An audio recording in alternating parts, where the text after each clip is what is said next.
My father called it family helping family. My mother called it just a temporary loan. They drained all $30,500 from my college fund, my name on it, to pay my sister's restitution. Without it, she faced prison for check fraud. That night, I silently moved my paycheck to a new bank, sealing every access point they had. The next morning, I started a plan, not to get the money back, but to reclaim my life, in public. My name is Arden Cole. I am 27 years old, and I learned that my life was over, or at least, the one I knew, at 2:17 p.m. on a Tuesday. It didn't come as a shout.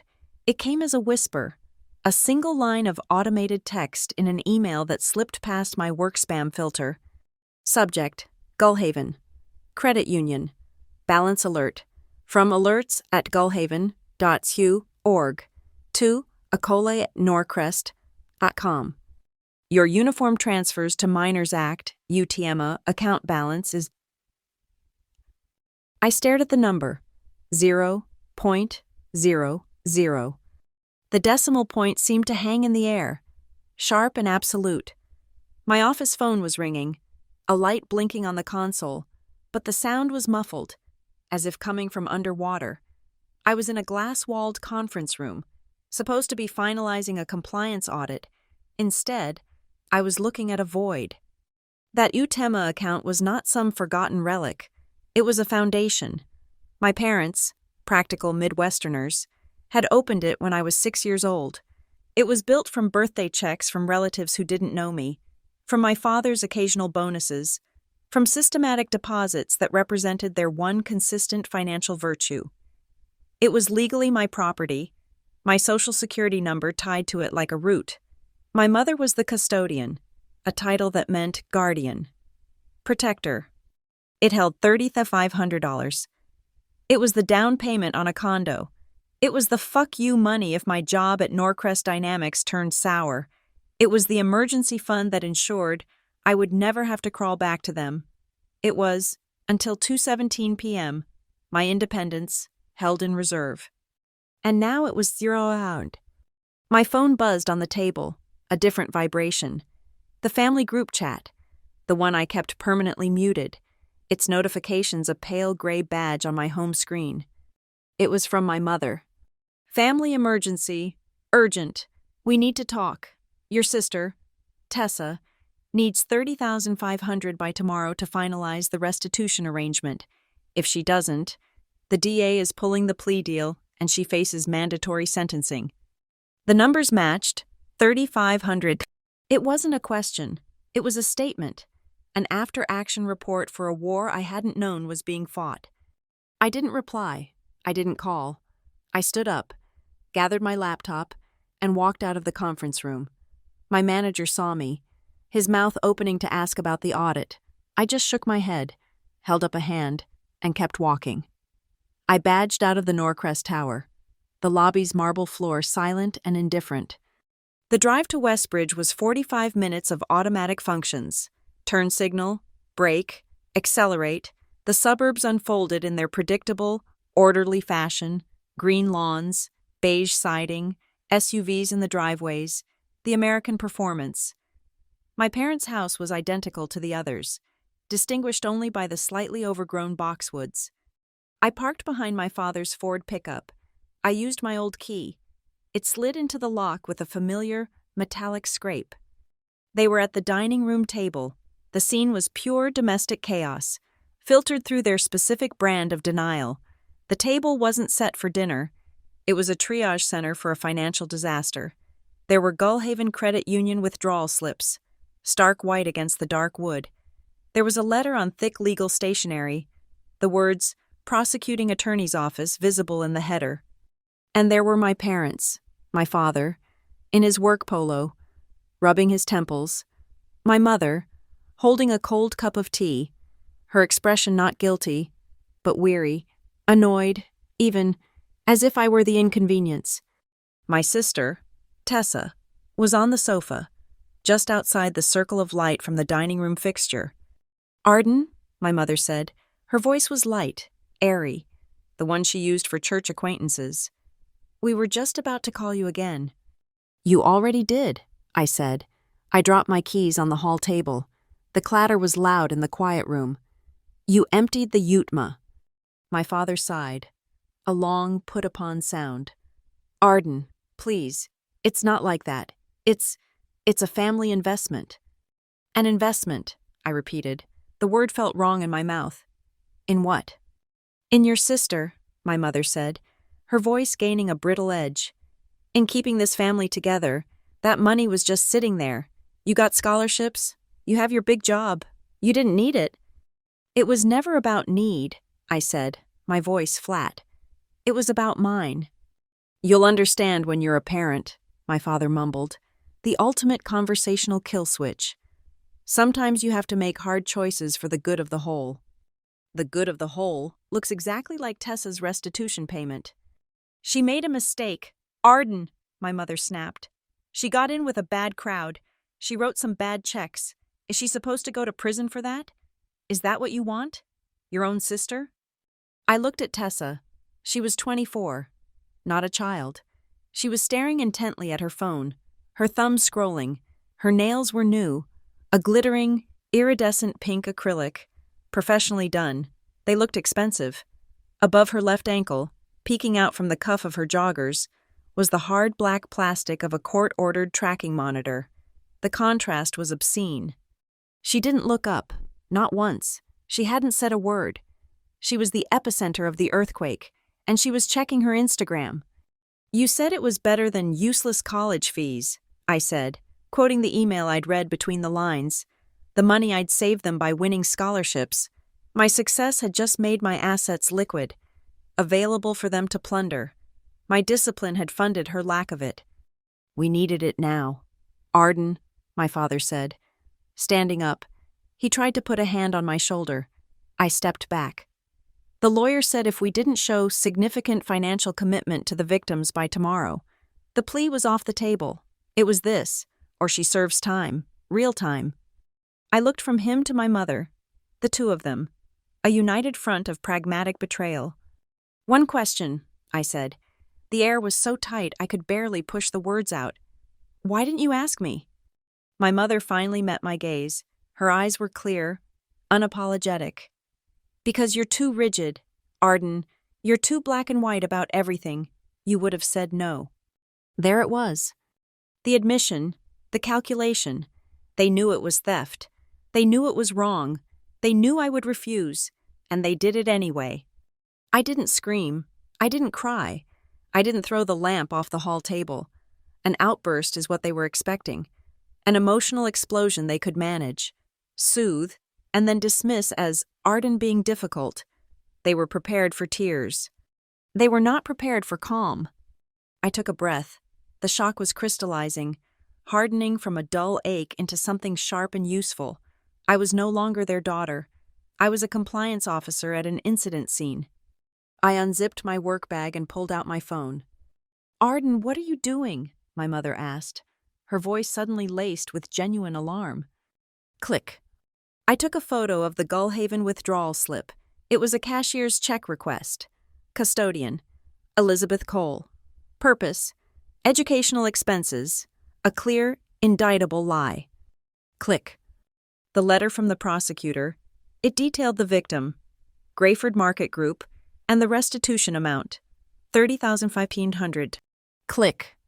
A bank receipt from Westbridge Legal Aid Trust, showing a deposit into their trust account for restitution, T. Cole. Arden, stop this, my father commanded. This is a private family matter. It stopped being a family matter when you involved my social security number, I said. I kept photographing every single piece of paper on that table. You're right, Mom. I would have said no. I zipped my bag. The silence was absolute. Tessa had finally looked up, her eyes wide with a fear that had nothing to do with prison. Thank you, I said to my mother. Thank you for what? She whispered. For keeping the paperwork so disorganized. You made it very clear. I turned and walked out the front door. I didn't slam it. I got into my car.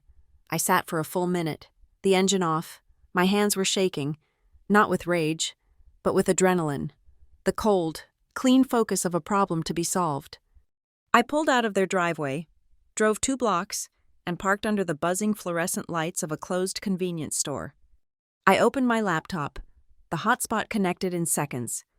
I logged into my primary bank, my payroll account, the one my paychecks from Norcrest deposited into every 2 weeks. I navigated to account settings, manage users. There she was. Elizabeth Cole, secondary access, for emergency use. A relic from my freshman year of college, a digital umbilical cord I had forgotten to cut. My mouse hovered over the revoke button. A pop-up appeared. Are you sure you want to permanently remove this user's access? My finger didn't hesitate. I clicked confirm. A small green banner appeared at the top of the screen. User access successfully updated. I severed the tie. The last financial link. The last, just in case, that they could exploit. I drove home to my apartment. It was small, sterile, and entirely mine. The rent was too high, but the locks were new. I sat at my small desk. I pulled out a black, hardbound notebook, the kind I used for work. I opened it to the first clean page. I wrote the date at the top. Underneath, I wrote, Incident, 2:17 p.m., unauthorized liquidation of UTMA 2089. Amount, $3,500. Parties, E. Cole, custodian. R. Cole, accessory. T. Cole, beneficiary. Motive, restitution payment. Admission, confirmed, verbal, 6:32 p.m. You would have said no. Documentation, secured, digital photos, 6:34 p.m. Then, I drew a line. Below it, I wrote the new directive, the mission statement for the rest of my life. No emotional deductions, deduct access. I closed the book. The theft was complete. The recovery was about to begin. The Cole family runs on a script. It's an old, well-rehearsed production of upper-middle-class stability. We are the American performance family. Our house in Westbridge was the main stage. A flag was always hung on the porch, properly lit after dusk. Our lawn was aggressively green, chemically maintained, and every December, there was the Christmas card photo. My mother would enforce matching outfits, usually some awful combination of navy blue and forest green sweaters, and we'd pose by the fireplace, smiling. We are fine, the smiles said. We are successful. We are blessed. That photo was a lie, but it was a consistent lie. It went out to 200 people who saw our perfectly curated image and saw nothing else. My mother kept the church donation ledger on the kitchen counter, always open to the page showing our name. Robert and Elizabeth Cole, with a respectable figure next to it. It wasn't about faith. It was about public record. It was about ensuring the narrative held. In this family play, everyone had a role. My father was the patriarch, the dispenser of flawed wisdom. My mother was the director, managing the appearances. And then there were the children, the archetypes. Tessa was the artist with a heart. This was the family's romanticized term for unemployed and emotionally volatile. Her art was a rotating series of failed Etsy shops, half-finished canvases, and, as it turned out, a surprisingly deft hand at check fraud and gift card theft. When she cried, which was often, the family machine would whir to life, coddling her, reassuring her, absorbing the cost of her sensitivity. She was all heart, they said, which excused her from having any spine or sense. Her failures were framed as tragic, as the struggle of a creative soul in a mundane world. I was the calculated one. In our family, this was not a compliment. It meant I was cold. It meant I understood spreadsheets. It meant I asked inconvenient questions like, how are we paying for this? When I got my first job at 15, they called me driven. When I started saving, they called me practical. By the time I graduated college, the label had hardened into calculated. I was the family's internal auditor, the unfeeling numbers person, a necessary but unloved component of the machine. That UTAMA account, the $30,500, had been a centerpiece of my mother's performance of good parenting. For years, It was her favorite talking point at family gatherings. "We're preparing for Arden's future," she'd say, a hand on my shoulder, her voice full of staged prudence. "We believe in giving our children a strong start." It was proof that they were responsible, that they were the kind of parents who planned. The performance first cracked when I was 18. I sat them down at that same dining room table, the one now covered in legal papers, and showed them my acceptance letters, not just acceptances, but scholarship offers, a full academic ride. I had worked my entire high school career for that singular purpose, to get out, clean, with no debts. My mother's reaction was not the explosion of joy I had braced for. It was relief, but the wrong kind. "Oh, Arden, that's wonderful," she'd said, her eyes already distant. "That's just perfect. Now we won't even have to touch her college fund. It can just keep growing." Even then, I felt the chill. The fund wasn't for me. It was about them. My achievement hadn't given me a reward. It had simply protected their prop. My scholarships hadn't bought my freedom. They had merely kept the $30,500 available for the real family priority. And now the priority had a name: Tessa. Taking that money to keep my sister out of prison was, in their new version of the script, the moral thing to do. It was what families do. The logic was a pretzel.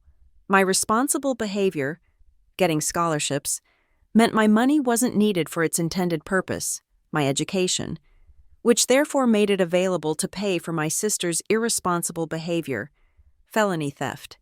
It was a tax on my competence. My father loved to hold court at that dinner table, dispensing what he called dinner table lessons. They were lectures, really, about integrity, hard work, and family loyalty. "You only have one family, Arden," he'd say, pointing a steak knife. "At the end of the day, it's all you've got." What he omitted was that every lesson had a hidden invoice, and it was always addressed to me. The lesson on loyalty meant co-signing a car loan for Tessa that I knew she'd default on. I refused. The lesson on generosity meant letting my mother borrow my first credit card for a weekend and getting it back with a $2,000 balance from a spa retreat. I paid it and cut the card. I'm standing in my own apartment now, the one they've never seen. It's midnight. The adrenaline from the drive home has faded, leaving a hollow, vibrating quiet. I open my refrigerator. The bright, sterile light floods the kitchen. I look at the bare shelves. I live alone. I buy food for one. I remember the only time my mother ever hugged me, truly hugged me, since I was a child. It was 3 years ago. I had just gotten my first significant bonus from Norcrest. She cornered me in the kitchen at Thanksgiving, her voice a conspiratorial whisper. "Artie," she'd said, using the childhood name that felt like sandpaper, "your father's commissions are slow. We're in a bit of a tight spot." And then she'd hugged me, her arms wrapped around me, her perfume, the same cloying, expensive scent, filling my nose. It was awkward, stiff. I didn't know where to put my hands. Her embrace was a physical cage. She held me there for almost 30 seconds, and as she pulled back, she kept her hands on my shoulders, her eyes searching mine. "I just need to use your visa, just to float us until the 1st. You know we're good for it." The hug was the anesthesia before the surgery. It was the velvet glove. It was a non-verbal, non-negotiable contract. I give you this rare affection. You give me your credit line. I had caved. It had taken me 6 months to get that money back, and it cost me the last scrap of my affection. That hug was the transaction. The theft of the Utma was simply the termination of our business relationship. They had defaulted, spectacularly. I take a sticky note and a black marker. I write 3 lines, in block capitals. No contact, no cash, no access. I stick the note to the front of my stainless steel refrigerator. It's the first thing I will see every morning. A creed, a boundary, a fact. My hands are steady now. I go to my laptop. The adrenaline is back, but it's cold now. It's fuel. My first search is Amazon, small safe, fireproof. I one-click order 1. It will arrive tomorrow. When it comes, I will collect every document that ties me to them. My birth certificate, which lists them as parents, my social security card, which they use to open the UTMA, my passport, I will lock them away. Not because they will steal them, but because I need a physical ritual. I need to take possession of my own identity. My second action is on my phone. I log into my mobile carrier's website. My parents are not on my plan. I've been on my own since I was 19. But they know this number. My mother has left 3 voicemails since I left their house. I haven't listened to them. I don't need to. I know the contents. A mix of feigned confusion, escalating anger, and finally, manipulative guilt. I browse the Change Your Number section. It costs $35. I add a new line to my plan.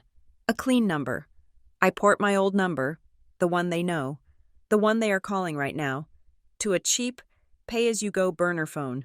I will turn that phone off and put it in the safe. Why keep it? Because that number is what I will give to a lawyer. I find a highly rated financial attorney in Goalhaven, a specialist in estate and fiduciary duty. I send an email from a new, anonymous account. Subject: Potential breach of fiduciary duty, UTMI. I attach the photos I took at the dining room table, the withdrawal slip, the prosecutor's letter, the trust account deposit. I type a short message. My name is Arden Cole, my mother, the custodian of my UTMA, liquidated the account without my consent to pay my sister's legal restitution. All documentation is attached. I am not interested in reconciliation. I am interested in my legal options regarding the breach of fiduciary duty and the recovery of stolen assets, not from my family, but from the entity they paid. Please advise. I sign off with the new phone number. I power down my laptop. I turn off my old phone, severing the last incoming line. My new phone is silent on the counter. My apartment is silent. The performance is over. The lights are down. And I am, for the first time, completely off script. The chaos of my parents' dining room table feels a million miles away. Here, on the 32nd floor of the Norcrest Dynamics Tower, there is no emotional clutter. There is only glass, brushed steel, and the quiet, productive hum of high-stakes finance. I am a compliance and asset recovery specialist. It sounds opaque, but it's simple. Other departments at Norcrest make money. My department finds it, protects it, or gets it back. I spend my days tracing digital breadcrumbs, auditing internal controls, and identifying conflicts of interest. I am paid to close ethical loopholes. I am the person who interviews the executive who expensed his mistress's apartment as client entertainment. I am the one who writes the cold, factual memo that ends his career. My job has taught me one vital, unshakable truth. Emotion is a liability. Documentation is an asset. My family, in their blind panic, just handed me a case file. I sit in a small, soundproof focus room on my floor. I am not using my work computer. I am using my personal laptop, tethered to the clean burner phone. I start with the law, the Uniform Transfers to Minors Act. It's a federal statute. My mother was the custodian, but I, Arden Cole, am the beneficiary and legal owner. The custodian has a fiduciary duty. That is a legal term, not a sentimental one. It means the funds can only be used for the direct use and benefit of the beneficiary. Paying my sister's criminal restitution is not for my benefit. What my mother did was not a loan. It was a breach of fiduciary duty. What she signed on that withdrawal slip, the one I photographed, the one that almost certainly said educational expenses or student support, was wire fraud. I could sue her. I could file a police report. I could send her to jail. But that's a blunt instrument. It's messy, emotional, and public in the wrong way. It's what they expect. They are braced for an emotional explosion, for me to come screaming at them, demanding my money back. They are prepared for a family drama. I am preparing a leveraged buyout. My first move is not against them. It's against the bank. I call Goalhaven Credit Union. I don't call the local branch where my mother has a relationship with the manager. I call their central compliance hotline. I use the voice I use at Norcrest. Cold, precise, and bored. Good morning. My name is Arden Cole. My social security number is... I am the legal beneficiary and owner of UTMA account ending in 1289. I am formally requesting a full, unredacted transactional history for the life of the account, and copies of all withdrawal authorizations signed by the custodian, Elizabeth Cole, for the last 30 days. I am invoking my right of disclosure under the UTMA statute. The operator pauses. Ma'am, the custodian is the only one authorized to... That is incorrect, I cut her off, my voice dropping a degree. The custodian manages the account. The assets belong to the beneficiary, whose social security number is on the 1099 DIV. That's me. Any refusal to provide this documentation to the legal owner is a violation of the Act. Do I need to file this request in writing via my legal counsel, or can you handle it now? A long silence. Tapping keys. I see. I am escalating this to my supervisor. Please hold. I don't hold. I don't have time to hold. Send the complete PDF package to this email address. I give them my new, clean address. You have 24 hours before I file a formal complaint with the CFPB. Have a good day. I hang up. The package arrives in my inbox in 2 hours. I open the PDF. My office focus room is silent. The city 32 floors below. The statement is exactly what I expected, only clearer. It wasn't one transfer, it was 3, over 48 hours. Transfer 1, $10,000. Transfer 2, $10,000. Transfer 3, $10,500. This was panic. This was a scramble. And I have the signed authorization slips for each one, digitally scanned. All 3 list the recipient not as Tessa Cole, but as an IOLTA account for the Westbridge Legal Aid Trust. The memo line, just as I suspected, restitution, T. Cole. They didn't even try to hide it. They didn't think they had to. They assumed I was a family member. They forgot I was a compliance officer. Step 2. Follow the money. I know Westbridge Legal Aid. They do God's work for people who can't afford representation. They are also, fundamentally, just another financial entity. They are a node in the network. I call their main number. I don't identify myself as Arden Cole. Hi, I'm calling from a third-party auditing firm. I'm just verifying the receipt of funds into a trust account for a client. Tessa Cole. I have 3 transfers here totaling $30,500, finalized yesterday. Can you just confirm they were received and that this amount satisfies the client's restitution agreement? The administrator on the other end is helpful, overworked, and clearly not trained in operational security. Oh, the Cole case? Yes. What a scramble. We received the funds. Yes. Cleared yesterday afternoon. And that satisfies the restitution? I ask, keeping my voice mild. She laughs, a dry, tired sound. Oh, goodness. No. That $30,500? That was just the deposit. That was the good faith payment the DA required to keep the plea deal for felony fraud on the table. Without that, she was looking at mandatory jail time. My blood doesn't run cold. It sharpens. So, I say slowly, the restitution is not paid in full. Not even close, she says, clicking her mouse. The plea agreement stipulates that the remainder of the civil restitution, looks like it's $45,000, will be converted into a civil judgment against Ms. Cole, payable to the victim, upon her sentencing next month. The $30,500 just kept her out of prison. It didn't clear her debt. My breath catches. This is the moment. The click, the loophole. And who is the listed victim? The recipient of the judgment? One moment. Grayford Market Group, a regional grocery distributor. I thank her and hang up. I stare at the glass wall of the focus room. My family did not steal $30,500 from me to solve the problem. They stole $3,500 from me to postpone the problem. Tessa still owes $45,000, and that debt is owed to a corporation, Grayford Market Group, a grocery distributor. My professional brain takes over completely. Grayford Market Group is not in the business of collecting long-term civil judgments from convicted felons. They are in the business of selling produce and dairy. A $45,000 judgment on their books is a distressed asset. It's bad paper. It's a line item in their loss column that their CFO would love to clear. A business like Grayford would absolutely sell that $45,000 debt.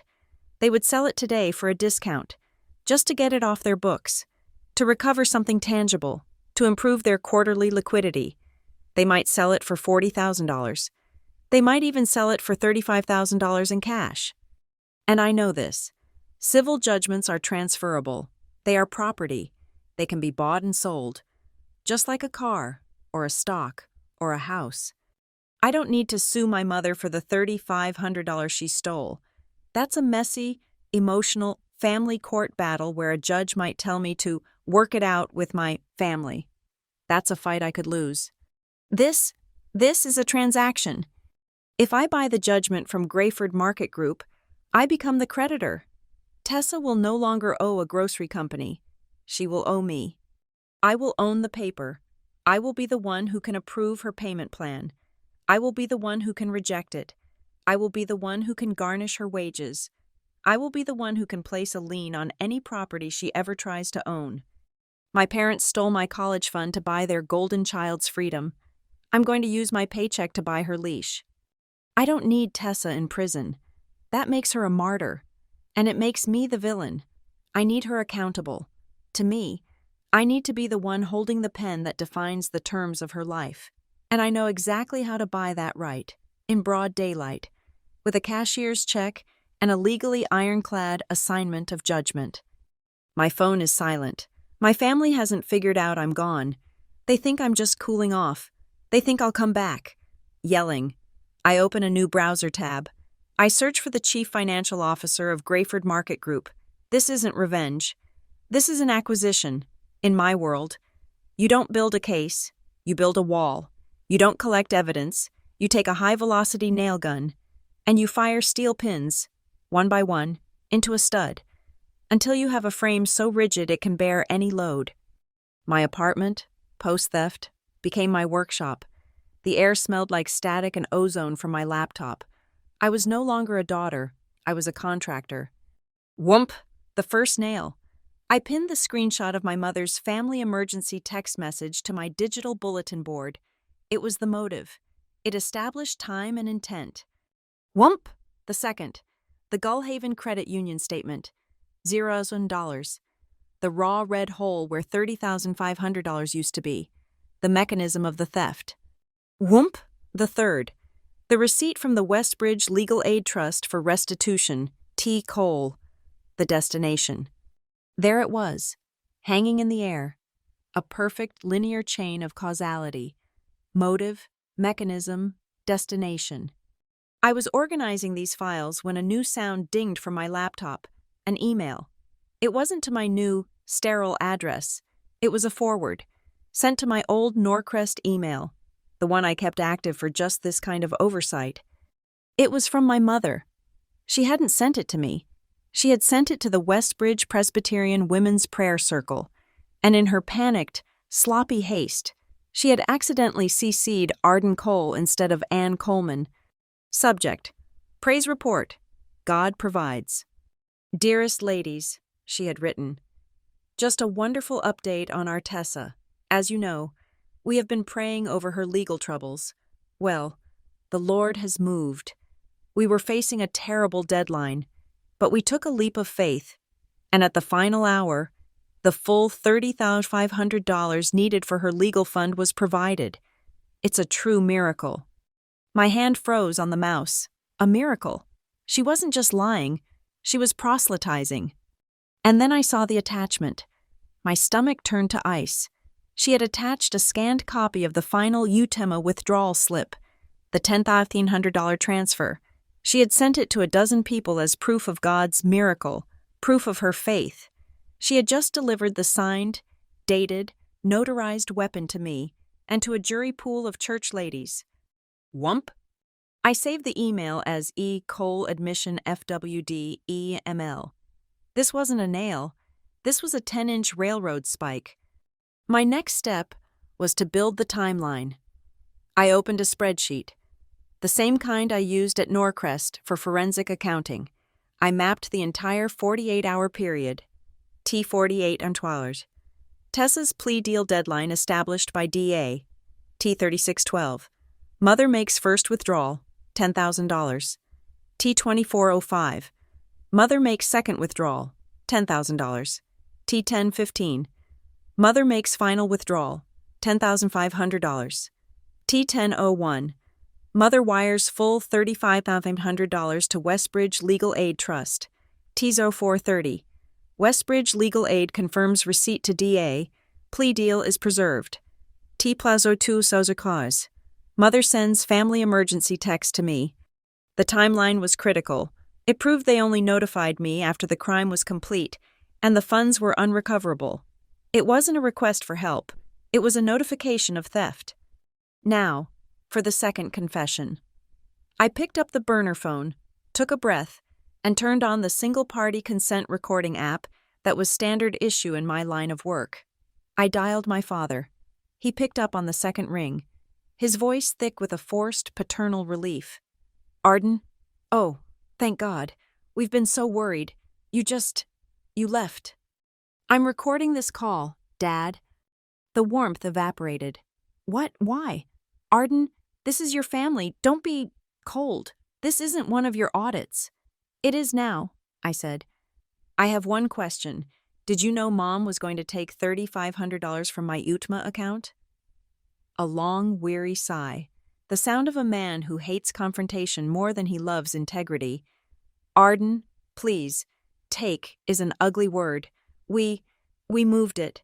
It was a loan. A temporary." "You call it a loan. I call it theft. Did you know?" Yes. We discussed it. We were backed into a corner." His voice started to rise, finding its familiar, self-righteous footing. "It was for your sister. What did you expect us to do? Let her go to prison? That money was just sitting there. Arden, you have your job. You weren't even using it." Whoomp! The audio file saved. R. Cole admission 1223. You weren't using it. The final justification. My prudence had become their opportunity. My savings were just their untapped credit line. The case was built. Now, I had to give it a legal foundation.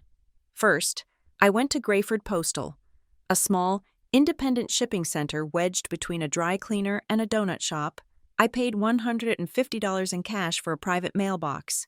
Arden Cole, 1420, Grayford Plaza, Suite 3B. This was my new address. No document related to this case would ever touch my apartment or my office. It was a firewall. Second, I went to the Gullhaven County Courthouse. I walked into the small claims division. I wasn't there to get my money back. I knew $3,500 was over the limit. I was there to do something else. I filed a claim against Elizabeth Cole for $10,000, the jurisdictional maximum. The charge? Fraudulent conversion of UTEMA assets. I paid the $75 filing fee. The clerk, a woman who looked like she'd seen everything, stamped my papers. "She'll be served with a court date in 30 days, she said, not looking up. "Thank you," I said. I didn't care if I won. I didn't care if she showed up. By filing the suit, I had just entered my evidence, the bank statements, the withdrawal slips, my mother's miracle email, into the state court system. They were now time-stamped. They were cataloged. They were official. I had moved my proof from my private laptop into the public record. Whump! The foundation pile was driven. Third, I hired a private investigator, a retired detective with a small office over a bail bondsman. I didn't need him to find anything. I needed him to validate. "This isn't a surveillance job," I told him, sliding a $500 retainer across his desk. "This is document verification. I need a certified report, on your letterhead, confirming that the custodian's signature on these 3 Gullhaven Credit Union withdrawal slips belongs to Elizabeth Cole. Cross-reference it with the notarized signatures on her mortgage deeds at the county recorder's office, and confirm the beneficiary of the wire transfer was the Westbridge Legal Aid Trust. I need it in 48 hours. He looked at the papers, then at me. "This is clean. You're making my job easy." "I'm not paying you for effort," I said. I'm paying you for the letterhead. I'm paying for your license number at the bottom of the page. Whump. My evidence was no longer just my word. It was now a certified report from a licensed investigator. The final piece clicked into place the next morning. A call from my new lawyer, the one I'd contacted via the burner phone. "Ms. Cole," he said, his voice crisp. "As you anticipated, I contacted counsel for Grayford Market Group. Their CFO is extremely receptive to liquidating the $45,000 judgment on their books. They're willing to sell the debt." "When?" "He has time tomorrow morning. He seems to think you're a collections agency." "Good," I said. "Let him." I took a personal day from Norcrest. I put on my best suit, not a dress, not a blouse, a dark gray, structured wool suit, my corporate armor. I went to my personal bank and liquidated $35,000 from my Norcrest stock options. I didn't wince. It was a transaction. I had them cut a cashier's check, payable to Grayford Market Group. Their headquarters was a warehouse in a bleak industrial park. The CFO, a man named Peters, was waiting in a cheap particle board conference room. He looked rumpled and surprised. "You're Arden Cole?" he asked, standing. I expected someone else. "I'm here for the Tessa Cole judgment," I said. I didn't sit down. I placed my briefcase on the table. "Right," he said, shuffling papers. "A $45,000 bad debt. A total write-off for us. Frankly, it's a nuisance. I'm here to take that nuisance off your hands." I opened my briefcase and slid two things across the table. First, the cashier's check for $35,000. 80 cents on the dollar, cash, today. Second, the assignment of judgment, already drawn up by my lawyer. This transfers all rights of collection and legal interest in the judgment from Grayford Market Group to Arden Cole. Peters stared at the check. He was a numbers guy. He saw $35,000 in cash, today, versus a $45,000 uncollectible debt from a convicted felon. It was the easiest math he'd do all year.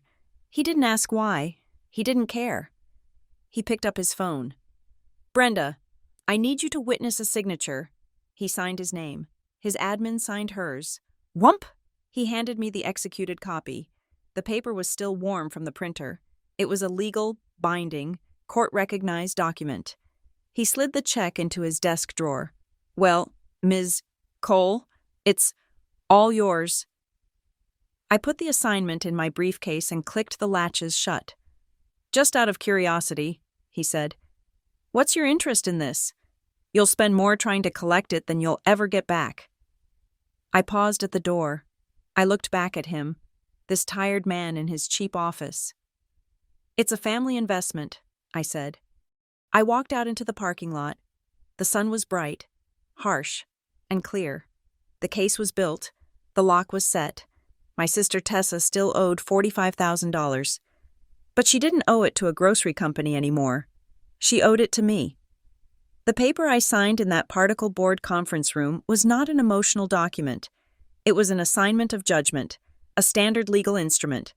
But as I held the executed copy, warm from the CFO's printer, it felt heavier than its 8.5 by 11-inch dimensions. It was a transfer of power, notarized and filed. Grayford Market Group, in exchange for 35,000 liquid dollars, had officially assigned, sold, and transferred all rights, title, and interest in the civil judgment against Tessa Cole to me, Arden Cole. I read the boilerplate terms in my car before I even started the engine.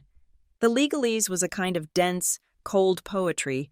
The assignee, that was me, shall have all rights and powers heretofore held by the assigner, including the right to propose, negotiate, and enforce any and all payment schedules, settlement conditions, or wage garnishments as permitted by law. They had stolen my past. I had just purchased my sister's future. My first stop was not home. It was a different branch of my bank, one far from my neighborhood or my office.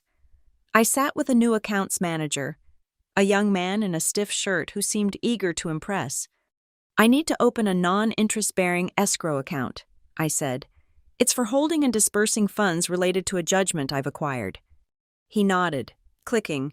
Certainly a business account? No, I said. A private escrow. It needs to be completely segregated from my personal assets. A clean ledger. All funds in will be from a single source. All funds out will be to a single destination. I'm the sole administrator. It was a compliance officer's reflex. I was building a firewall. The $45,000 Tessa owed was not my money. It was a distressed asset I was managing. The $30,500 they had stolen was gone, a sunk cost, the price of this education. This new account was a sterile environment, a place where their debt could be processed without ever touching my life. It was a black box. I funded it with $1 to make it active, a clean, crisp bill from my wallet. The account, AC Escrow T. Cole, was born. My next stop was the post office. I prepared 2 envelopes, identical, 9 by 12, stiff with cardstock backing. Inside each, I placed 2 documents, a certified copy of the assignment of judgment, and a single cover sheet, typed on my personal letterhead. The letterhead was simple, Arden Cole. Beneath it, my new P.O. Box address. The letter was addressed to 2 different people. The first, to Tessa's defense attorney at Westbridge Legal Aid. The second, to the deputy district attorney who had signed the plea agreement. The text was identical. To whom it may concern. Effective immediately.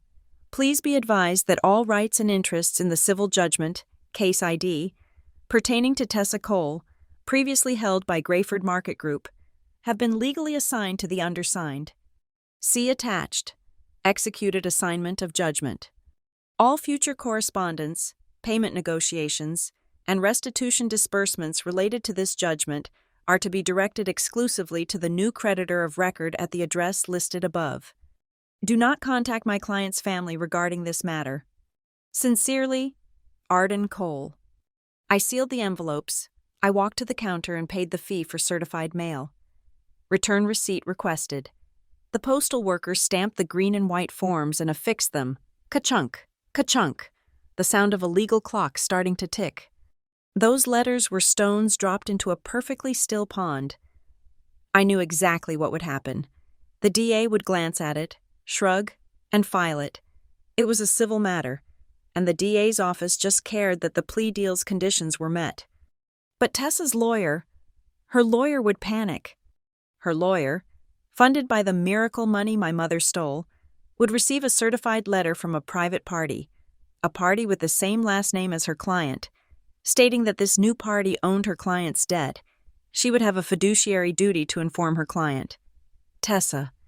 And that is how my family would find out. Not from me, not from a tearful phone call or an angry text.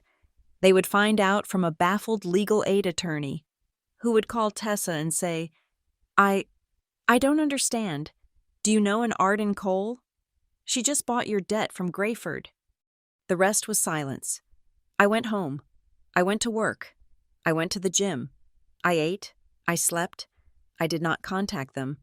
I did not answer the escalating, frantic pings from their numbers to my old phone, which now sat turned off in my fireproof safe. The silence was the real weapon. They were braced for a confrontation. They had their scripts ready for Arden, you're overreacting, or Arden, how could you be so selfish? They were prepared for a fight. They were not prepared for an absence. They were not prepared for a legal notice. While that silence steeped, I performed the final, quiet rites of excision. I logged into my utilities. My mother was still listed as an authorized user on my electric account, a relic from college. I clicked remove. I logged into my streaming services. My parents' smart TV in their bedroom was logged into my Netflix account. I selected sign out of all devices.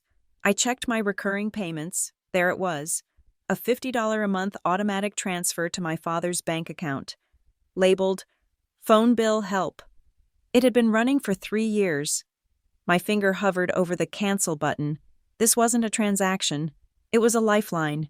It was the last, thin, digital filament connecting my competence to their comfort. I clicked. Are you sure you want to cancel this recurring transfer? I clicked confirm. The line went dead. A week later, I was at work in a team meeting when our department head cleared his throat. Okay, folks, quarterly reviews are coming, and that means it's time for our compliance and ethics refresh. We need a volunteer to lead the 300-level presentation. The topic is navigating personal and professional conflicts of interest. A few of my colleagues shuffled their papers. No one liked these presentations. My hand went up. I'll do it. My manager looked surprised. Arden? Great. Thank you. Book a room and let HR know. I opened the corporate booking system. I had my pick of conference rooms, the windowless cellars on the 10th floor, the standard meeting rooms on 22, or Atrium 32, the glass box. It was our showpiece room, a 10-person conference space suspended in the middle of the building's 32nd floor atrium. The walls were floor-to-ceiling, soundproof glass. It was designed to impress, to show transparency. It was also, from a surveillance perspective, perfect. It was visible from the public elevator banks and the mezzanine, and it was fully equipped with Norcrest's best AV. I booked it. C&E presentation, conflicts of interest. Thursday, 10 o'clock a.m. The next day, I went to the room with a small, company-issued camera on a tripod. I set it up in the corner, aimed at the head of the table. I plugged it into the network. I then printed a sign on the Norcrest letterhead and affixed it to the glass door, on the inside, facing out. Notice, this area is under audio-video recording for corporate training and security purposes. It was legal. It was standard procedure for recording a training session. It was my shield. That evening, from my personal laptop, I opened my calendar. I created a new event. To Robert, Cole at com, Elizabeth, Cole at com, Tessa, Cole, Art at com, from Arden, Cole 8.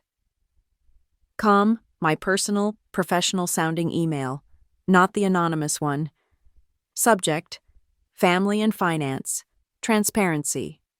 The location field was pre-filled. Norcrest Dynamics Tower, 1400 Gullhaven Plaza, Atrium 32. The body of the message was brief. We need to discuss the recent financial transactions and establish clear boundaries moving forward. My professional schedule is tight. I have booked a room at my office where we can speak without interruption. Please be prompt.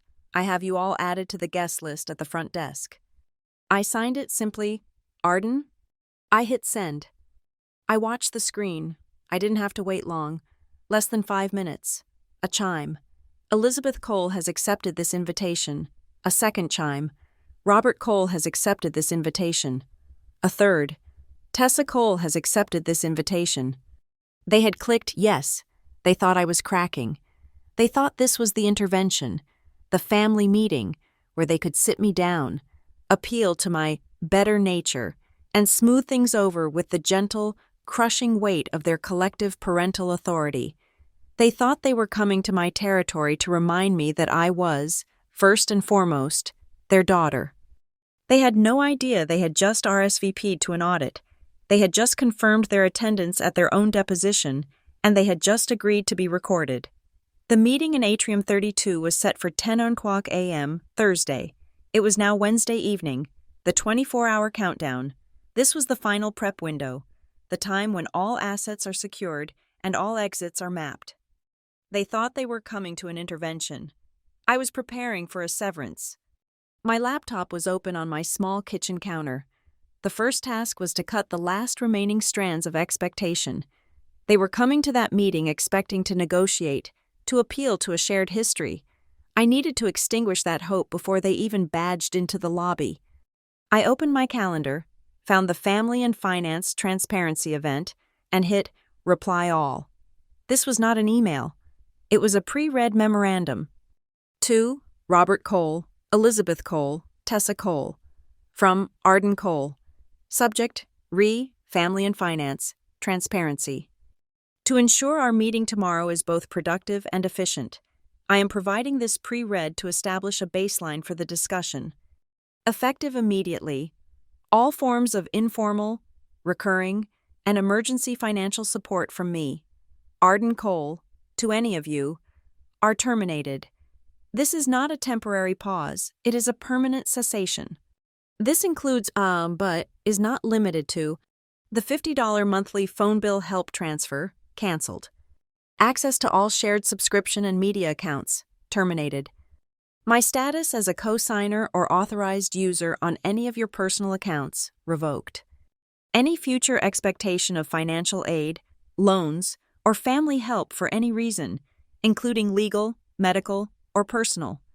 Our meeting tomorrow is not a negotiation of these terms. These terms are final. The purpose of our meeting is to discuss the legal and logistical consequences of the $3,500 unauthorized transfer from my Utema account, and to formalize our new, non-financial relationship. Please be prompt. Arden. I hit send. The email vanished into the digital ether. A cold, clean cut. There was no love, no sincerely. It was a memo from a closing department. Next, the physical strands, the mundane, bureaucratic ties that cost me pennies but them. Leverage. I logged into my Costco executive account. My father, for years, had carried the secondary card. He loved the status of it, the ability to buy bulk paper towels and discount electronics on my membership. I navigated to account details. Manage members. Robert Cole, secondary card holder. Action. Remove member, a pop-up asked. Are you sure? I clicked confirm, a green bar. Member has been successfully removed. Snip.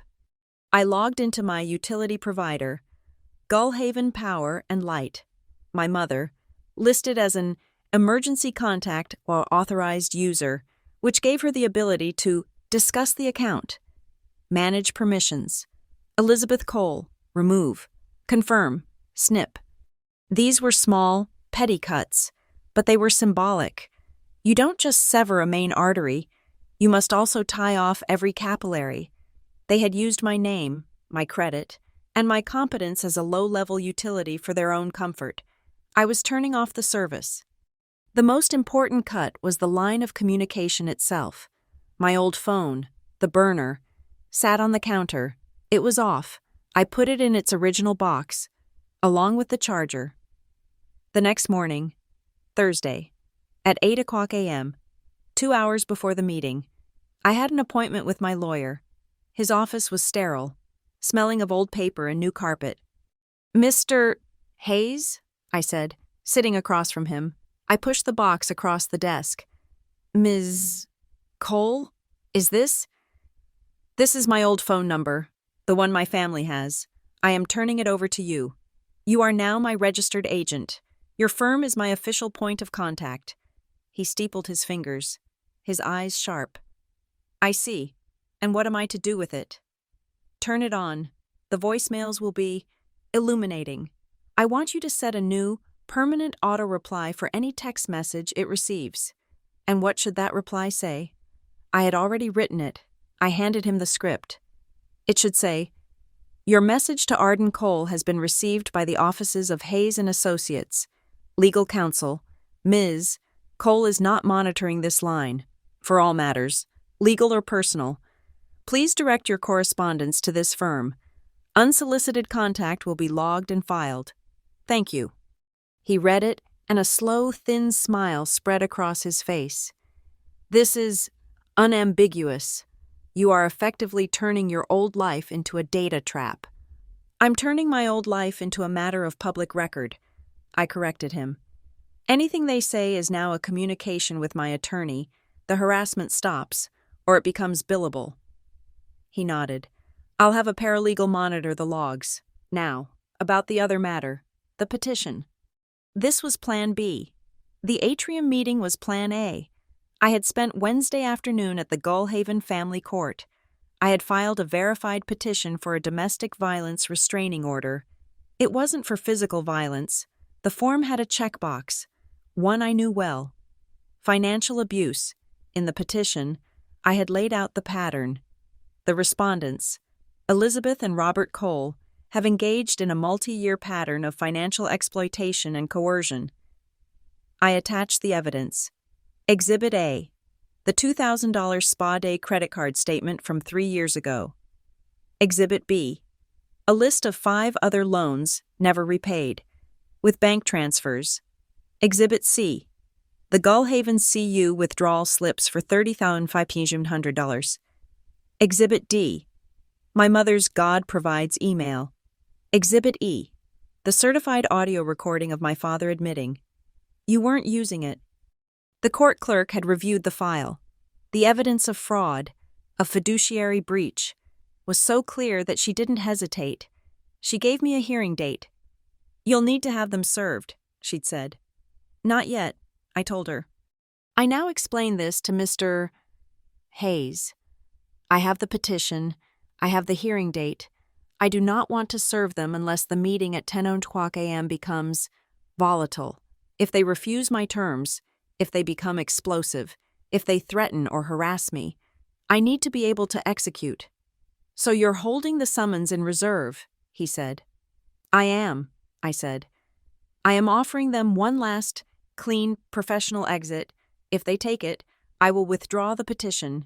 If they don't, I want your process server to meet them in the lobby of my building at 11:01 a.m. Hayes looked at his watch. "My server is already on retainer. He'll be reading a newspaper in the Norcrest lobby at 11:00 a.m., just in case.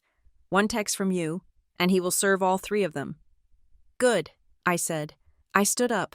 I had given him the phone. I had loaded the gun. As I was leaving, his new paralegal came in. "Mr. Hayes? The phone you just gave me, it's very active. Already? 14 missed calls and 31 texts in the last hour. And, oh, a new voicemail is coming through. It's loud. My old phone. My mother must have seen the canceled members, the terminated email, and was now hitting the auto-reply firewall. Her rage would be hitting a sterile, legal answering machine. The thought gave me no pleasure. It gave me only quiet. I got to my office at 8:45 a.m. I had my coffee. I reviewed my audit files. I was just another employee. At 9:30 a.m., my new, clean phone, the one with the number only Hayes had, buzzed. It was an alert from him. He had forwarded me 2 items from the old phone's logs. The first was a voicemail. It wasn't from my mother's number. It was from a number I didn't recognize. She had borrowed a stranger's phone to bypass my block. I put the phone to my ear. Her voice was high, thin, and shaking with a narcissistic rage I knew well. "Arden? Arden, what is this? What have you done? A lawyer? This is your mother. You are talking to your mother. How dare you? After everything we have done for you, sacrificed for you. You are a cruel, heartless, vicious girl. You are tearing this family to shreds. You call this off. You call this off right now." She was weeping, but it was not the sound of sadness. It was the sound of a key breaking off in a lock. I saved the audio file. VM1124 Cruel M4A Exhibit F. The second item was a text message from my father. It was a picture.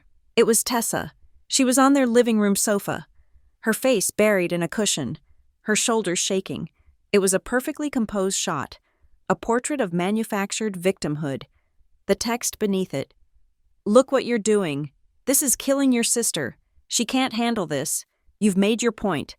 Now stop this. Call us. Just call us." I saved the image. TXT 1024 Guilt. JPG. Exhibit G. They were performing their roles perfectly. The victim, the righteous father, the hysterical mother. They still thought this was a play. They still thought their emotions were the script. At 9:45 a.m., I stood up from my desk.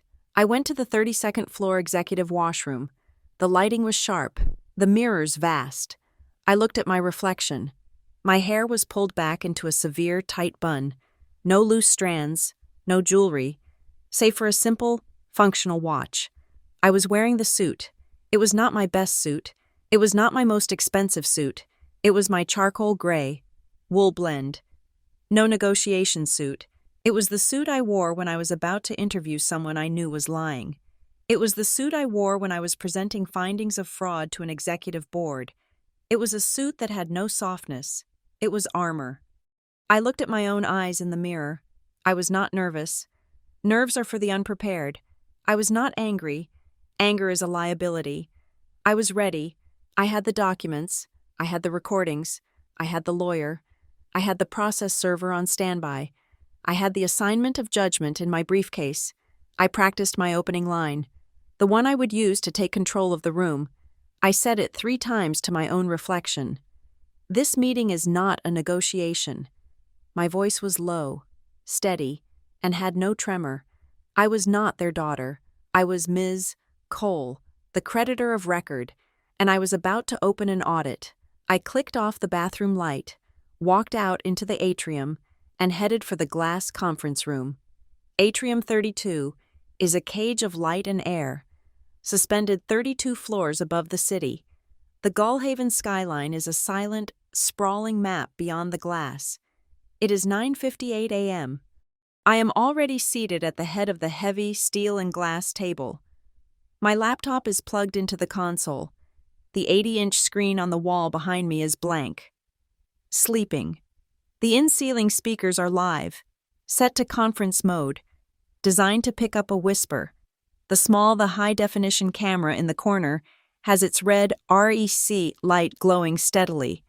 On the inside of the glass door, visible to anyone entering, is the sign, "Notice, this area is under audio-video recording for corporate training and security purposes." This is not a family meeting. This is a deposition. At 10:01 a.m., the glass door slides open. They enter as a unit, a phalanx of dysfunctional loyalty, walking directly into the trap. My mother leads. Her face is arranged in a tight, conciliatory smile, the one she uses for grieving neighbors, full of practiced empathy, masking a deep, furious impatience. She's wearing a soft, dove-gray cashmere sweater set. She is here to soothe this situation, to manage her difficult, hysterical daughter. My father follows, looking annoyed, his jacket bunched up. He's trying to project concerned patriarch, but it's soured by the "how dare she waste my time" energy he's famous for. He's here to put his foot down. And Tessa is the prop. She trails behind them, swimming in an oversized, cream-colored cable-knit sweater, the kind designed to make a 24-year-old look like a child. Her hair is artfully messy. She looks pale, innocent, and terrified. She is the professional victim, dressed for the part. They sit. The heavy chairs make a low, expensive shush on the carpet. "Arden," my mother begins, her voice hushed, as if someone has died. She reaches a hand across the acres of polished steel. I don't take it. She pulls it back, her smile faltering for a millisecond. "Arden, honey, this has all been a terrible, terrible misunderstanding. That lawyer." "The meeting has begun," I say. My voice is amplified slightly by the conference speakers. It sounds preternaturally calm, impersonal, and loud. It makes all 3 of them jump. "This is a bit much. Arden," my father blusters, gesturing at the room, the camera, the sterile environment. "We're your family." "Yes," my mother cuts in, finding her script. She's here to perform. "We're family, and we're so worried about you. Look, I know you're upset. That email you sent, canceling everything. Arden, the mortgage payment is due. Your father needs. Just turn the phone bill back on for this month, and we can sit down and talk about the rest later. Properly. At home." I look at her. I don't raise my voice. I pick up the small, black remote from the table. "There is no later," I say. "There is no at home. Today is the end." I click the remote. The 80-inch screen behind me hums to life, flooding the room with a cold blue light. Slide 1. Timeline of unauthorized transfer. Account UTMA 2289. "This meeting is an audit," I state. My voice is flat, the one I use for work. "Please hold all questions."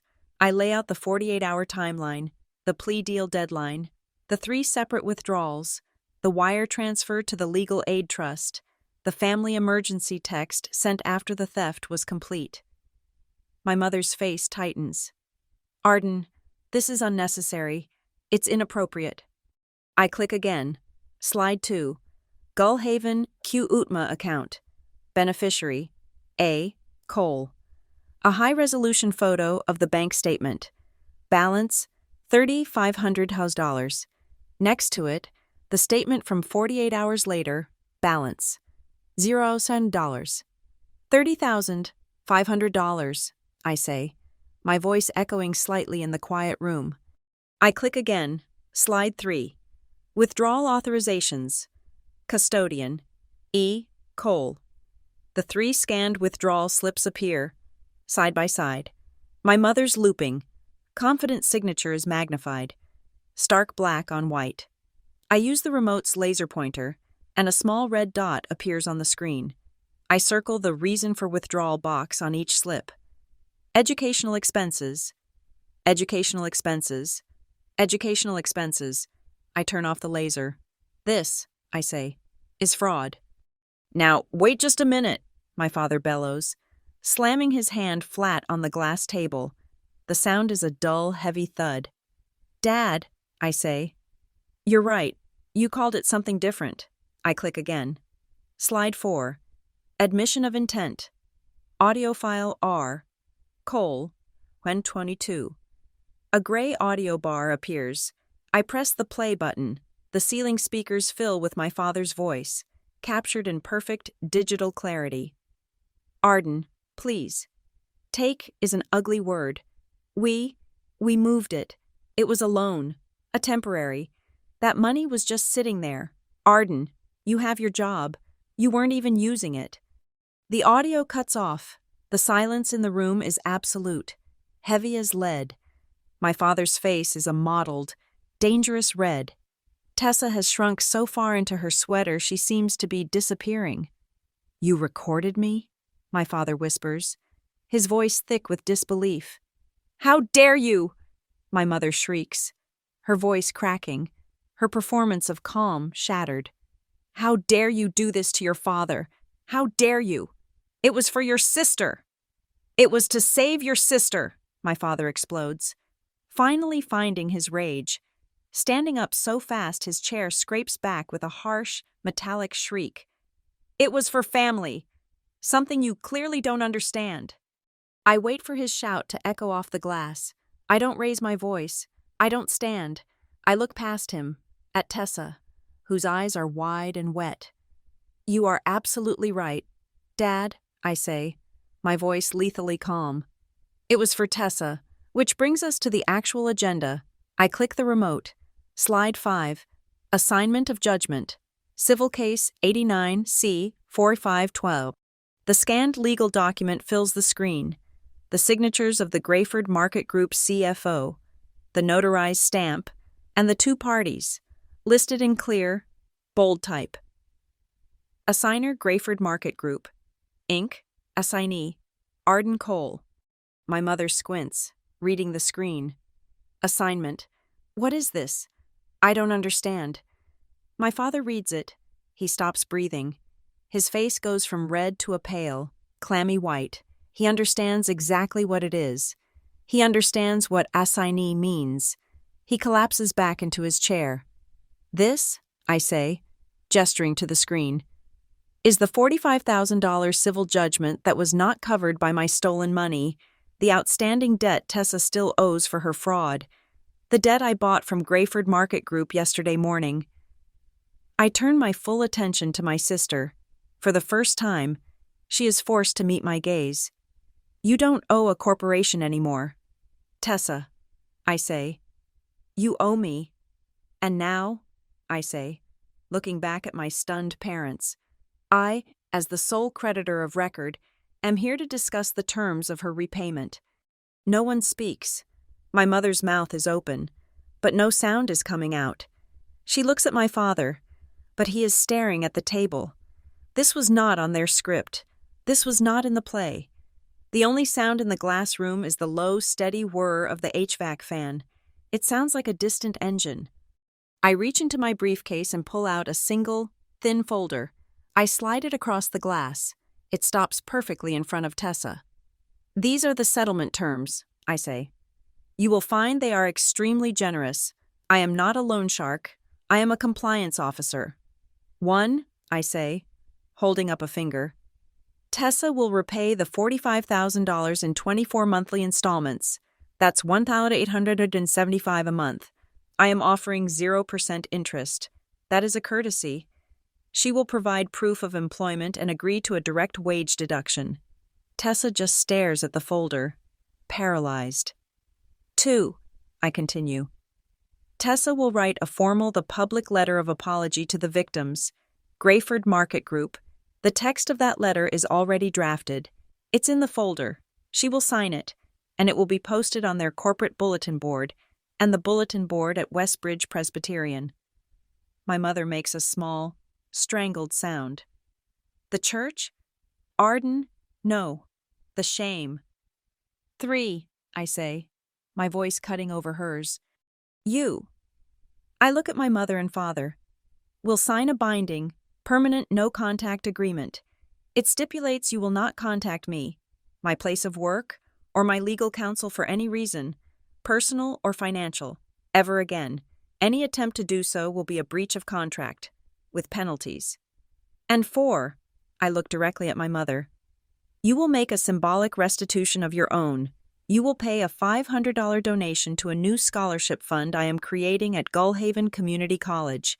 It will be called the Arden Cole First Generation Boundaries Fund. You will pay it, and you will send me the receipt. I lean back. Those are the terms. Sign them, and this is over. This is blackmail, my father sputters, finding his voice. This is insane. We're not signing anything. You won't? My mother says, her eyes narrowing into black slits. The cashmere-clad comforter is gone, replaced by the predator I always knew was underneath. You won't do this to us. Arden, we are your family. We will fight this. Fight what? I ask, genuinely curious. The debt? It's legally mine. You can't fight it. We'll fight you, she says. We'll tell everyone what you're doing.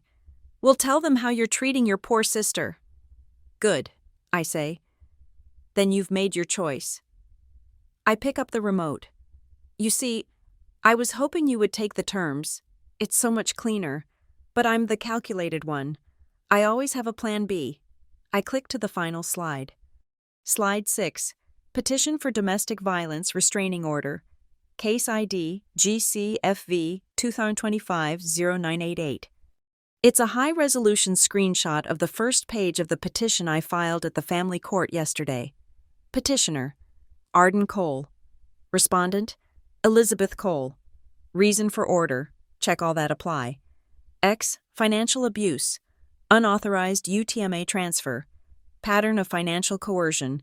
Misuse of assets. You have a choice, I say, my voice now soft, the sound amplified in the dead silent room. You can sign the private settlement in that folder. It's clean. It's quiet. No one ever knows. Tessa pays her debt, and you walk away. Or, I say, pointing the laser at the screen, you can refuse, and if you refuse, I make one text message, and Mr. Hayes, my attorney, will instruct the process server who is currently sitting in the lobby of this building to serve all 3 of you with this petition, the fraud, the recordings, your miracle email to the church. It all becomes a public court case. Your name, Mom, will be on the family court docket for financial abuse. I stand up. This meeting is over. You have 5 minutes to read the agreement.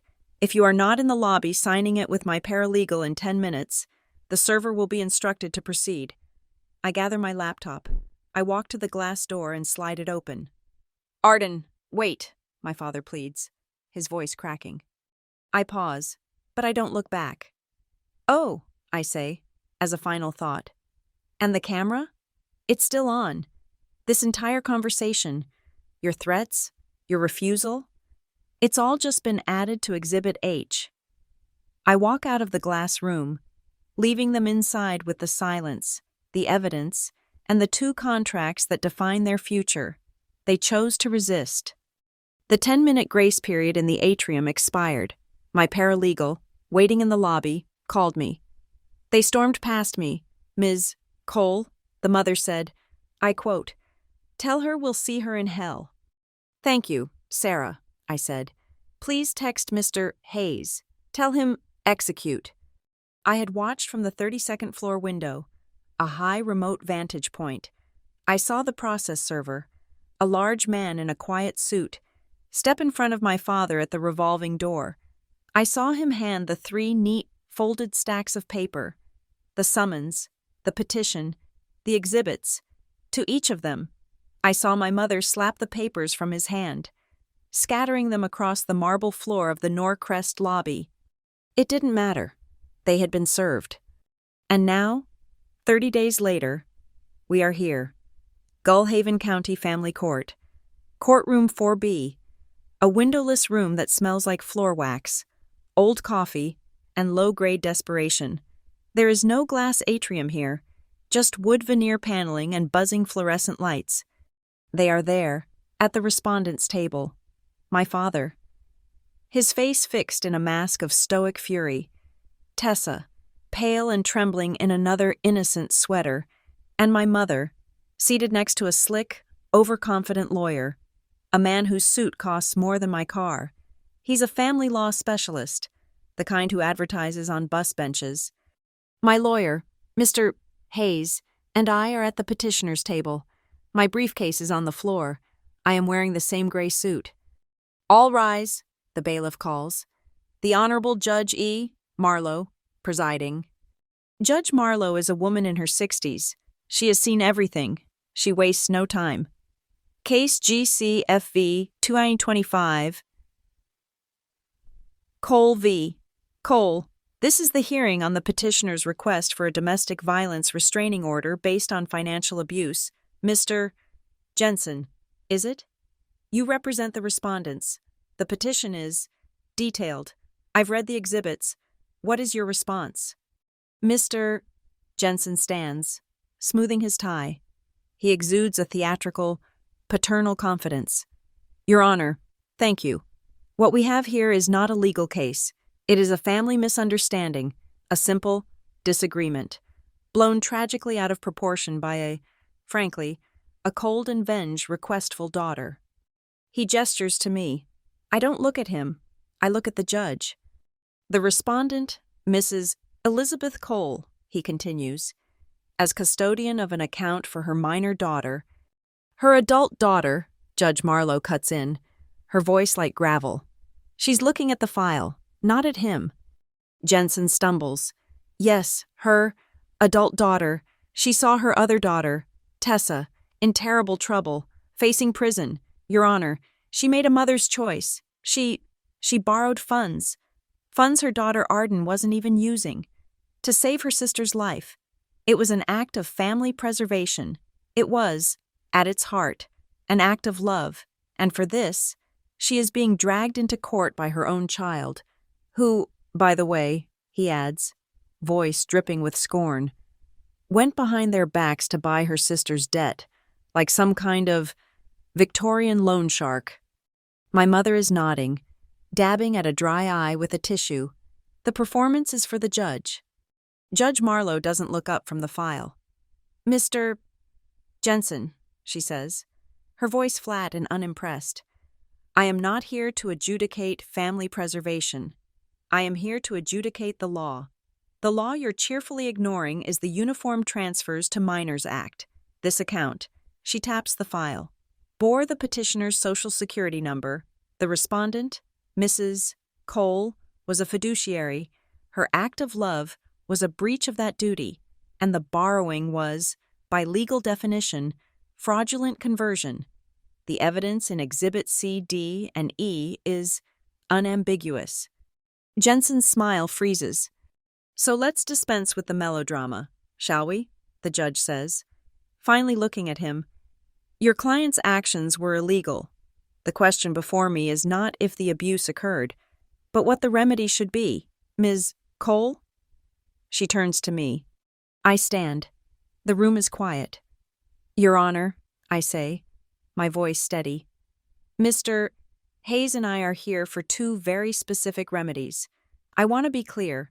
As I was in the petition, I am not seeking the return of the $30,500. My mother's head snaps up. Her lawyer looks confused. This is not what they prepped for. The $30,500 is the price of my education, Your Honor. I am not here to get it back. I am here to get free.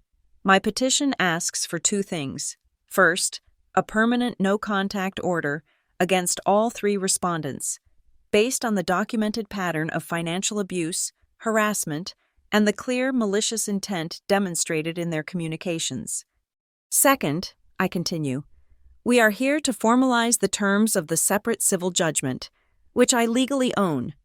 The D's representative, a young woman in an ill-fitting suit who has been sitting in the back, now steps forward. Your Honor, the state is also present. The respondent, Tessa Coles, plea agreement for check fraud is contingent on her adherence to a restitution plan with the victim. That victim is now Ms. Arden Cole. Judge Marlowe nods. So, Ms. Cole, she looks at me. You are the creditor. What are your terms? I assume this is where the loan shark part comes in. Mr. Jensen? My terms are the same as they were in the private settlement offer my family rejected. I say. I place a single sheet of paper on the dais. I am requesting the court ratify this payment plan, $45,000, paid in 24 monthly installments, 0% interest. Jensen's mouth opens. 0%? The judge repeats, raising an eyebrow. She reads the paper. Yes, Your Honor. My only conditions are a court-ordered wage deduction for transparency, and that the respondent, Tessa Cole, fulfill the non-monetary condition of her original plea, a public letter of apology to the original victims. I gesture to the DAQA. This, I say, preserves the integrity of the original plea agreement. The DA nods, relieved. Your Honor, the state finds these terms more than reasonable. They satisfy the punitive and restorative intent of the plea. Judge Marlowe stares at the paper. Then she looks at Mr. Jensen. Your client called this blackmail. I'm looking at a 0% interest offer. Mr. Jensen, that's the best deal in this building. In fact, it's the best deal in this city. So what, exactly, is your objection? Jensen is speechless. He's been disarmed. He was prepared to fight a monster. He's facing a bank. My client, Your Honor, Mrs. Cole, objects to the no-contact order. It's her daughter. It's the woman she stole from, Marlowe counters, her voice sharp as glass. The petitioner has provided ample evidence of ongoing harassment and abuse. The petition is granted. The no-contact order is in effect, immediately. For a period of 5 years, we are done with that. My mother makes a sound like a deflating tire. Now, the judge says, swiveling her chair. She looks directly at Tessa. Tessa shrinks under the gaze. Ms. Tessa Cole, the judge says, her voice softer now, but no less firm. The family drama is irrelevant to me. Your parents' issues are theirs. This, however, is yours. You committed a crime. You owe $45,000. Your new creditor, Ms. Arden Cole, has offered you a 0% interest payment plan, which I find to be extraordinarily generous. She leans forward. You have a choice, right here, right now. You can sign this agreement, or you can refuse. If you refuse, I will enter a default civil judgment against you for the full $45,000, as is my right, and that judgment will include the statutory 10% annual interest, retroactive, and I will sign the order for maximum wage garnishment. Your choice. This is the pivot, the moment of truth. My mother is staring at Tessa, her eyes wide, willing her to resist, to fight, to continue the family performance. My father is pale, looking at his lawyer, who is offering him nothing. Tessa is trapped. For the first time in her life, her parents' emotional shields are useless. She is caught between a judge's legal, binding power and my cold, mathematical one. She looks at her parents. She looks at me. And she breaks. A single, quiet sob. I, she whispers, her voice a child's. I sign. Please, I'll sign. No, my mother screams, standing up. Tessa, no, she can't do this. Sit down, Mrs. Cole, the bailiff barks, his hand on her shoulder. Sit down, or I will remove you. Mr. Jensen is pulling his client back into her chair, his face slick with sweat. He has lost, and he knows it. My mother sits. She is shaking, but not with sobs, with a rage so pure it's silent. She turns her head and looks at me. It is not a look of sadness, not of betrayal, not of a mother looking at a daughter. It is the look of a stranger. It is the flat, dead-eyed look of someone who has just realized they are sharing a room with a person they have never met, an adversary who has clinically and completely outmaneuvered them.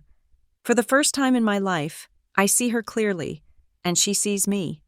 We are, at last, exactly what we should be. Strangers. Judge Marlowe picks up her gavel. So ordered. The petition for a no-contact order is granted. The proposed restitution agreement is ratified by this court and entered as a binding order. Mr. Hayes, prepare the final documents. We are adjourned. Gavel. The sound is sharp, final, like a lock clicking shut. Mr. Jensen is trying to console my mother, who is staring at the wood veneer wall. My father is rubbing his face. A broken man. Tessa is just crying, silently. I stand. I gather my briefcase. Mr. Hayes gives my shoulder a single, firm squeeze. I walk out of the courtroom, alone, into the hallway. I lean against the cool, painted cinder block wall, and for the first time in 30 days, I let out a breath I feel like I've been holding since I was 6 years old. It wasn't a win. I had lost $30,500. I had lost my family. It was something better than a win. It was a boundary, not a request, not a hope, not a sticky note.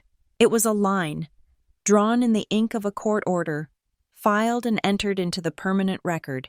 It was real. It took 1 week. The first ripple of the court order manifested not as a sound, but as an image, a friend from my old life. Someone still peripherally connected to the Westbridge Presbyterian world sent me a photo from her phone. It was a picture of the church bulletin board, the one in the fellowship hall, usually covered in bake sale flyers, missionary support charts, and thank you notes. In the dead center, pinned with 4 gold thumbtacks, was a single, typed sheet of paper. At the top, the letterhead of the Grayford Market Group. Below it, the title, A Public Letter of Apology. The text was exactly what I had drafted. The words Tessa had been court-ordered to sign. To the community of Westbridge and the employees and owners of Grayford Market Group, I, Tessa Cole, write this letter to publicly apologize for my actions. It went on. It detailed the check fraud. It admitted to an act of theft that violated the trust of my community and my family. It was sterile, concise, and utterly humiliating. My friend's text message attached to the photo was just a string of question marks and a wide-eyed emoji. WTF? Arden? I didn't reply. Simultaneously, the letter appeared on the community news section of Grayford Market Group's corporate website. Sandwiched between an announcement for their fall food drive and a welcome aboard post for a new logistics manager, it was just data. But the effect was immediate. The miracle narrative my mother had so carefully crafted, the one of God provides, had just been publicly, legally, and permanently corrected. The church ladies who had received her email lauding God's mysterious financial blessing had the other half of the story. The withdrawal from my UTMA wasn't a miracle. It was the prelude to a public apology for a crime. The performance was, at last, truly over. The second ripple was digital. It started 2 days later, an email to my clean, professional account. Subject: Question from a Gullhaven student. Dear Ms. Cole, my name is... I'm a sophomore at Gullhaven Community College.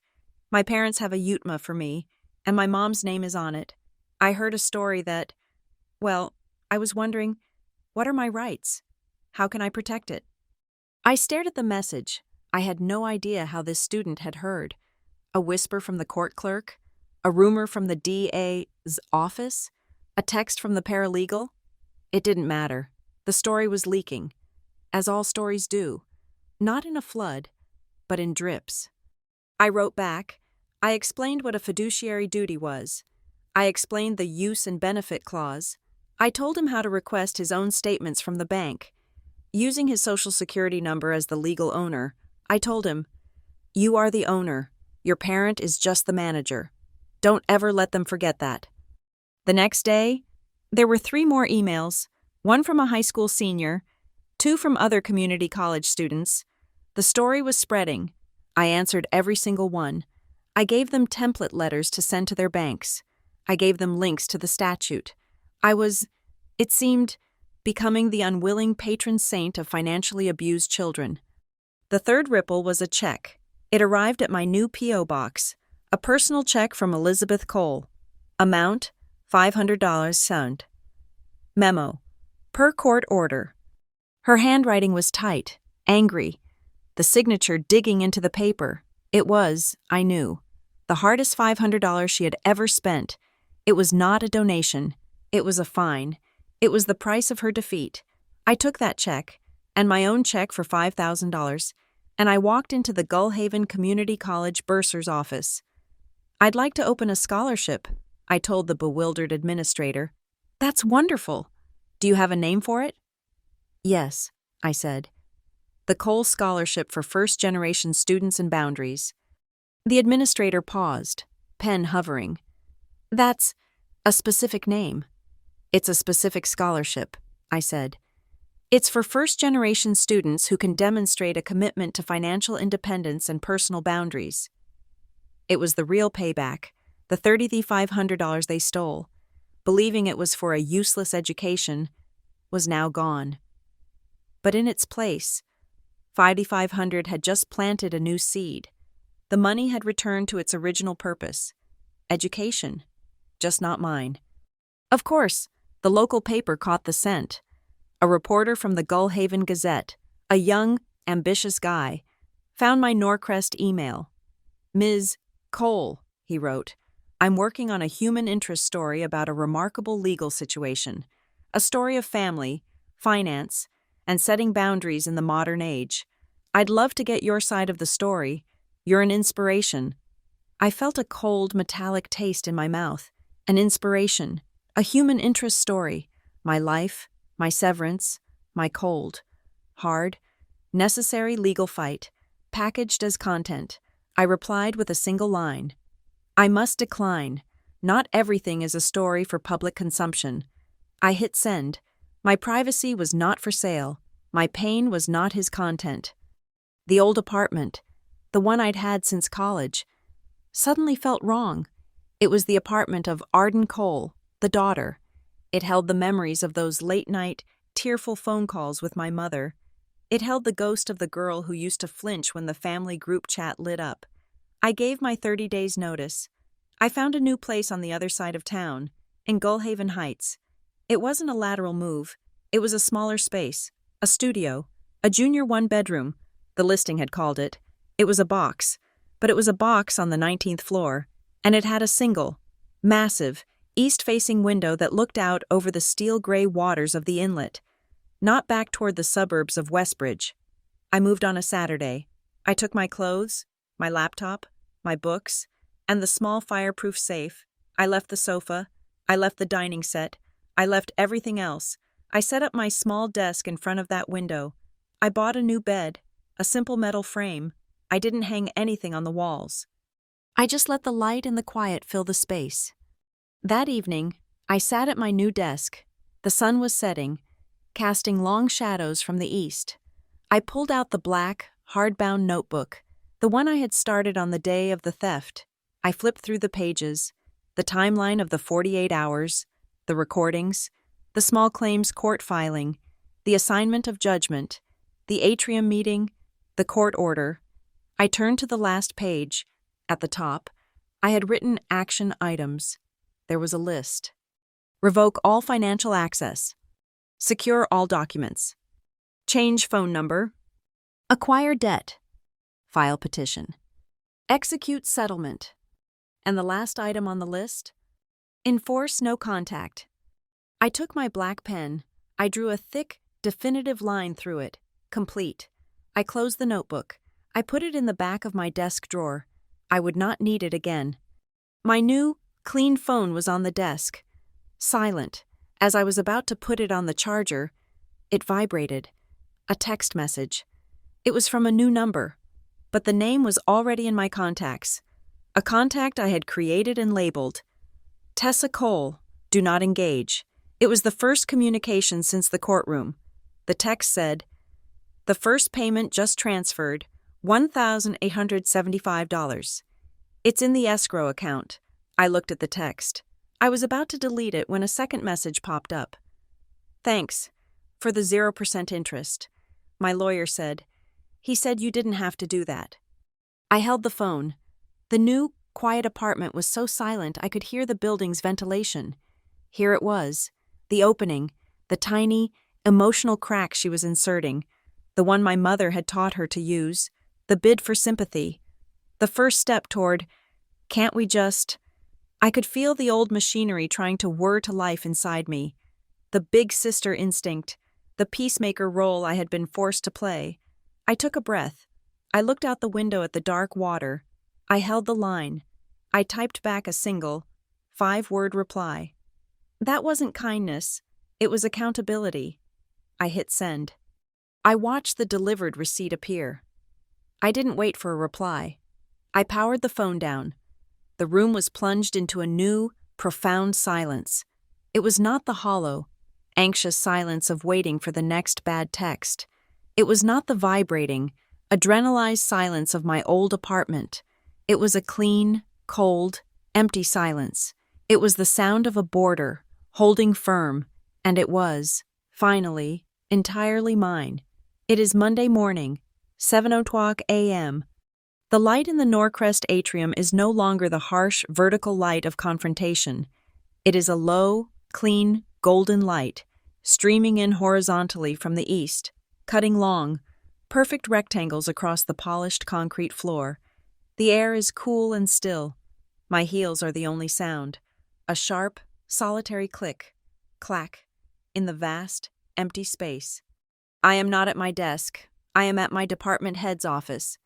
He is already there, holding a mug of coffee. "Arden, you're in early," he says. "Good morning, sir." I hand him a thin, professionally bound file. This is the follow-up and final documentation for my conflicts of interest presentation. He opens it. It is not a PowerPoint deck. It is a certified copy of the Gullhaven Family Court Order, GCFV 2025. Tucked behind it is the fully executed private settlement agreement, the no-contact order, and the ratified wage deduction schedule for Tessa Cole. This, I say, is the case study.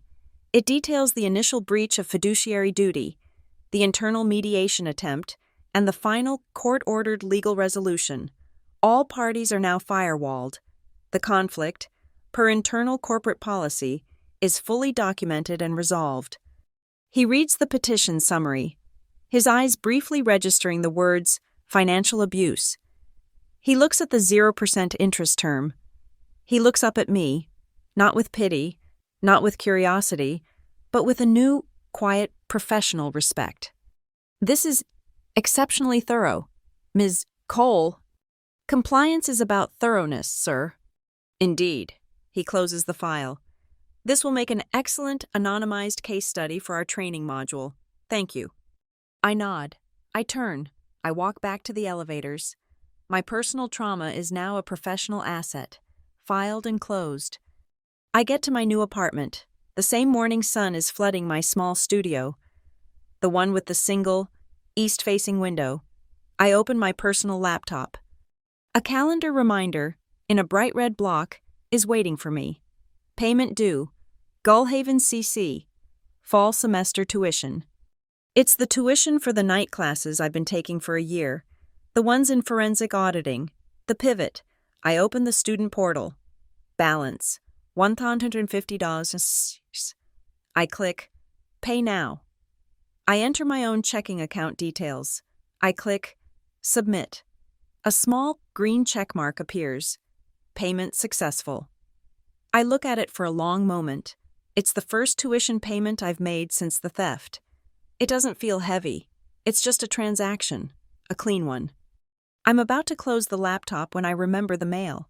I walk down to the lobby, to my new, clean mailbox. 19B.